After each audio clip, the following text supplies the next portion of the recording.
Or do the rich people cringe and say, don't tell them that, Robert? Yes. Don't tell people what you know. Right. Keep them poor.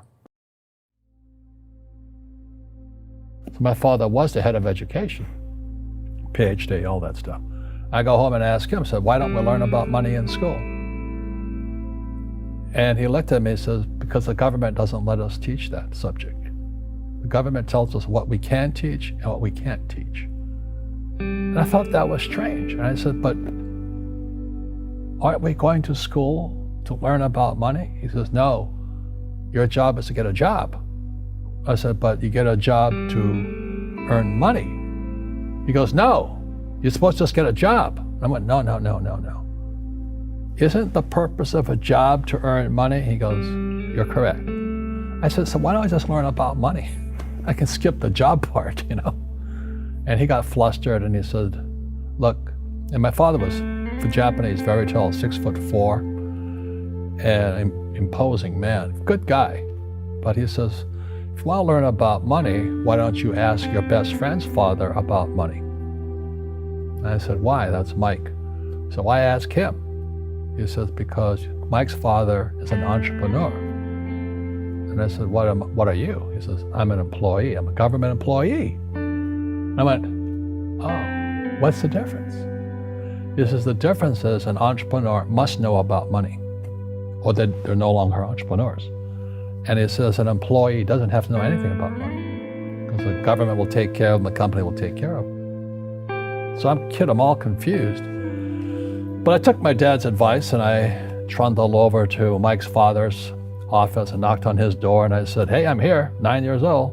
Teach me about money. He says, beat it, kid, you know. But that's where the story of Rich Dad, Poor Dad started. And finally, through persistence, my rich dad started teaching me about money on one condition. And that condition was he would never pay me. He says, the moment I pay you, you think like an employee. He says, that's the trap. Entrepreneurs work for free. And now I'm 9 years old, my head's going cracking in half. He says, you never want a paycheck. You understand that, kid? I said, okay, I got it. And he says, well, how do I make money? He says, that's what entrepreneurs figure out. It's like a cat, you know, which comes first, a cat or the cat chasing its tail. And I said, so how do I learn about money? So he would just break out a Monopoly game board. So I would work for free. I'd pick up cigarette butts, and he had hotels and restaurants, and I would clean and do menial tasks. And as I got older, I started getting into office work and marketing and accounting, and I was an apprentice basically, but I always worked for free. And he would teach me about money, but the way he taught me about money was playing Monopoly. And finally one day I got upset. I said, well, when are you going to teach me about money? He says, what do you think we're doing? We're playing Monopoly. He goes, no.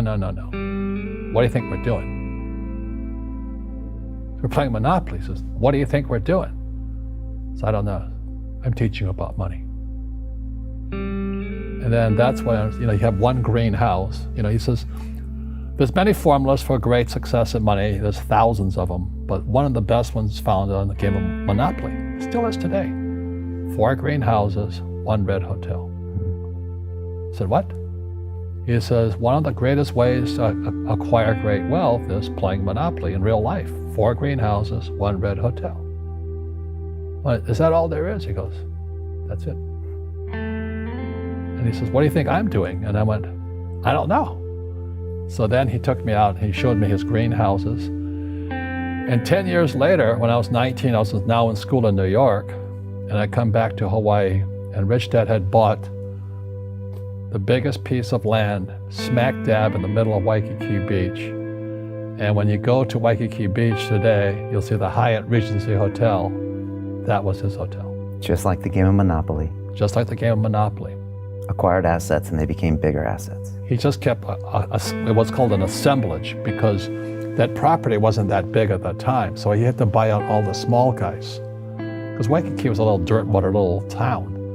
So he'd buy out this shop owner and buy that shop owner. And it took him a while, but he finally assembled this large piece of property. And then he and Hyatt put up this giant hotel. And it just sold for $800 million. So that's how I learned about money.